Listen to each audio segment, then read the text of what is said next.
Assalamualaikum warahmatullahi wabarakatuh. Perkenalkan nama saya Ibnu Febrianto dari kelas 2A. NIM saya 20200151011. Di sini saya akan mempresentasikan lembar kerja mahasiswa tentang mobil bertenaga angin yang dianalisis menggunakan software tracker. Berikut adalah jadwal pelaksanaan, yaitu mendownload aplikasi software tracker, memahami tutorial tracker, menambahkan atau mengunggah video mobil untuk dianalisis, kemudian menganalisis gerak mobil, kemudian memasukkan data ke Excel, kemudian menganalisis data di Excel, kemudian memasukkan data ke LKM, kemudian membuat grafik dan mengerjakan soal pada LKM.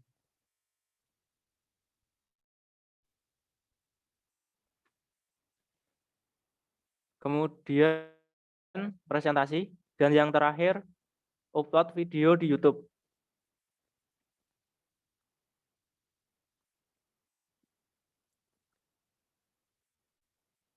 Prosedur yang digunakan. Yang pertama, download tracker pada halaman berikut dan kemudian lakukan instalasi pada komputer. Kedua, mempelajari tutorial penggunaan tracker pada link berikut. Yang ketiga, membuka program. Bukalah program tracker dengan menggunakan double klik shortcut tracker pada desktop komputer. Yang keempat, memasukkan video dengan cara pilih opsi menu file, kemudian open file di bagian pojok kiri. Setelah itu carilah login file video tentang gerak yang sudah kita simpan di komputer sebelumnya.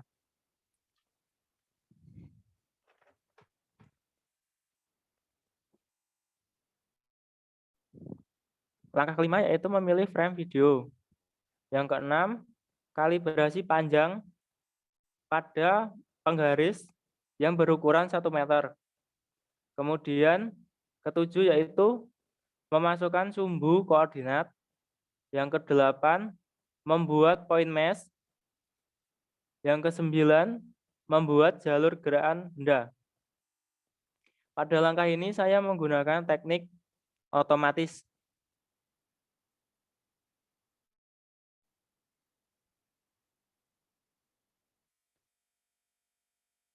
Yang ke-10, menganalisis tabel atau grafik. Caranya yaitu untuk menganalisis lebih lanjut, double klik di area grafik. Maka akan tersaji data toolbox. Melalui box inilah kita bisa melakukan banyak analisa grafik untuk gerakan yang sudah kita rekam sebelumnya. Kemudian klik menu measure, lalu pilihlah koordinat, slope, dan area. Setelah itu klik menu analis, lalu pilihlah statistik dan curve fit.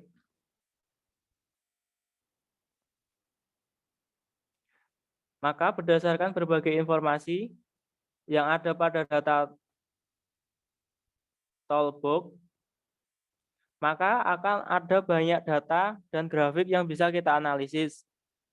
Sebagai contoh, pada penjelasan di atas, kita baru saja menganalisis grafik posisi Y dan waktu dalam kurung T.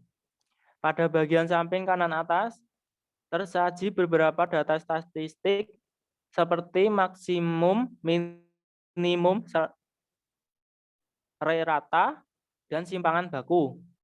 Sedangkan di bawah, kita bisa melihat posisi Y yang terus berubah sesuai dengan perubahan waktu. Berikut hasil pengamatan, yaitu pada kolom 2 ini tertulis detik dengan satuan T. Kemudian kolom selanjutnya X. Pada kolom ini tidak digunakan karena X merupakan sebuah sumbu.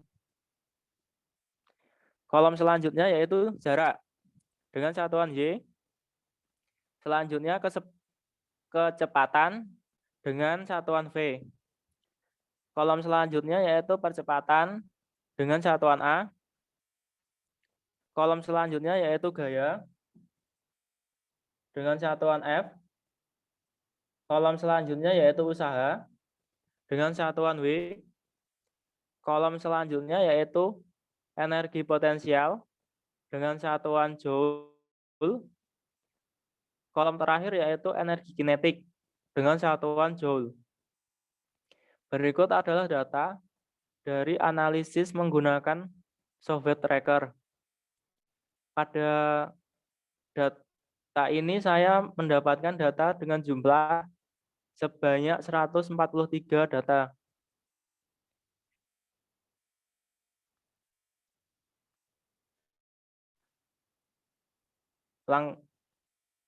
Selanjutnya yaitu diskusi. Berdasarkan hasil pengamatan kegiatan 3, buatlah grafik hubungan antara gaya dan kecepatan benda. Berikut adalah grafik antara hubungan gaya dengan kecepatan benda. Nomor 2, bagaimana hubungan antara gaya dan kecepatan benda? Hubungan antara gaya dengan kecepatan benda ialah bila gaya yang diberikan terhadap benda tersebut semakin besar, maka akan semakin bertambah kencang kecepatan pada mobil mainan tersebut. Namun sebaliknya, bila semakin kecil suatu gaya yang diberikan pada benda tersebut, maka akan semakin kecil pula kecepatan dari benda tersebut dalam bergerak. Yang ketiga, buatlah grafik hubungan antara gaya dan usaha. Berikut adalah grafik hubungan antara gaya dan usaha. Nomor 4, bagaimana hubungan antara gaya dengan usaha? Hubungannya ialah sebelum benda bisa dikatakan dapat melakukan suatu usaha, jika dalam benda tersebut terdapat atau dikenai gaya dan juga dikenai perpindahan. Jadi dapat disimpulkan bahwa suatu usaha tidak dapat terjadi bila tidak terdapat gaya, yang dimana pengertian gaya adalah tarikan atau dorongan.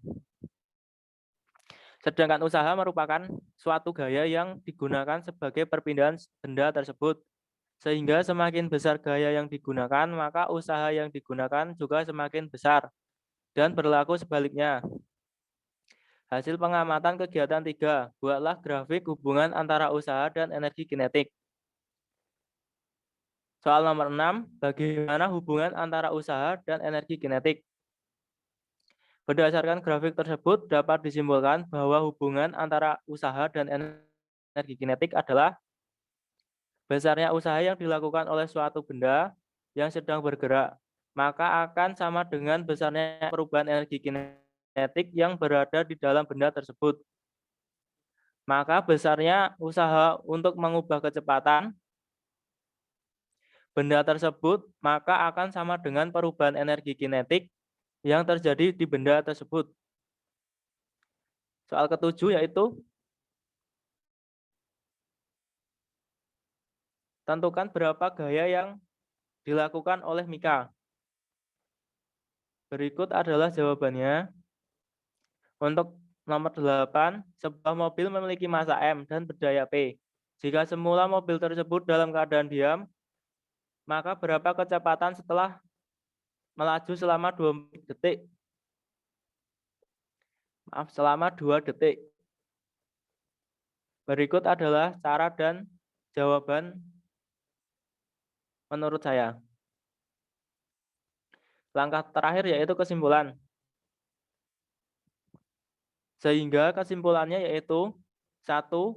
Pada hubungan antara gaya dengan kecepatan yaitu bila kita memberikan gaya yang besar terhadap suatu benda, maka kecepatan yang dihasilkan oleh suatu benda tersebut akan semakin cepat semakin besar. Serta berlaku juga pada kebalikannya. Yang kedua, ada hubungan antara gaya dan usaha, yaitu semakin besar gaya yang bekerja dalam suatu benda, maka akan usaha yang dihasilkan pada benda tersebut juga semakin besar. Dan juga berlaku untuk sebaliknya.